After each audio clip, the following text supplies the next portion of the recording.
কি ব্যাপার, তুমি একেবারে বাক্স প্যাটটা নিয়ে আমাদের বাড়িতে? হ্যাঁ রে, এই দেখ না, তোতা মা এসছে। যাবো, যা যা। তাহলে কোথায় যাব?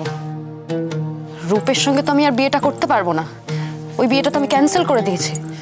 তার মানে এটা তোমার অল্টারনেটিভ ঠিকানা? কে বলেছে তোমাকে? কেন কেন, আমি বলেছি। তাই? হ্যাঁ।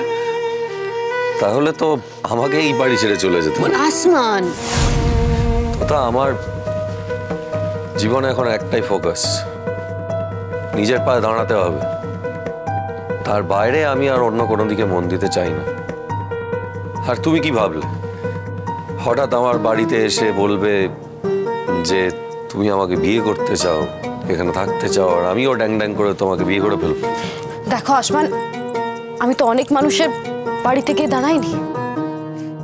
আমি যখন স্পেসিফিক্যালি একজনের বাড়িতেই এসেছি, তাহলে বুঝে নিতে হবে যে সেই মানুষটার সঙ্গে আমার বিয়ে হওয়ার সম্ভাবনা আছে। না না না না, তো আছে ছিল কিছুই না এরকম। তোমার সঙ্গে আমার বিয়ে হওয়ার কোনোদিনই কোনো সম্ভাবনা ছিল না। আর যদি থেকেও থাকে, আজকে সেটা পাল্টে গেছে। আজ আর পুরনো কবে কোথায় কি হয়েছিল সেই কথা ধরে আজকে তুমি এখানে দাঁড়িয়ে একটা অন্যায় দাবি করবে আর আমি সেটা মেনে নেব? তুমি না একজন শিক্ষিত মেয়ে, লেখাপড়া জানা মেয়ে, তোমার কোনো মান সম্মান নেই? দরজায় দরজায় বিয়ের জন্য ঘুরে বেড়াচ্ছ। দাদা ভাই, এসব তুই কি বলছিস? আমি দরজায় দরজায় ঘুরে বেড়াচ্ছি? হ্যাঁ মানে অন্য কারোর দরজায় হয়তো যাওনি, আমার দরজায় এসে নক করেছ। কিন্তু এটা তোমাকে কে বললো যে আমি তোমাকে বিয়ে করতে রাজি? এটাই বা কে বললো যে আমার মত বদল হয়েছে? হ্যাঁ, হয়তো কোনোদিন চেয়েছিলাম, কিন্তু আজ সেই চাওয়ার আর কোনো দাম নেই, কোনো মূল্য নেই। বরং তুমি বাড়ি যাও তো।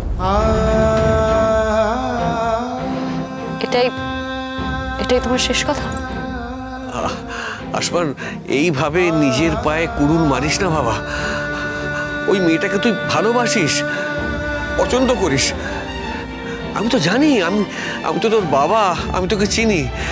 আমি জানি তোর কাকে পছন্দ কাকে অপছন্দ। এভাবে ওই মেয়েটাকে এখান থেকে বার করে দিস না বাবা।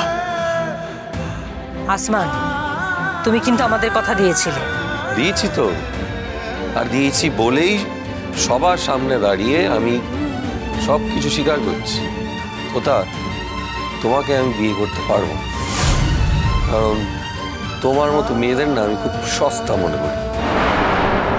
যারা নিজের বিয়ের জন্য অন্যের দরজায় এসে নক করে, তাদেরকে আমি খুব সস্তা ভাবি।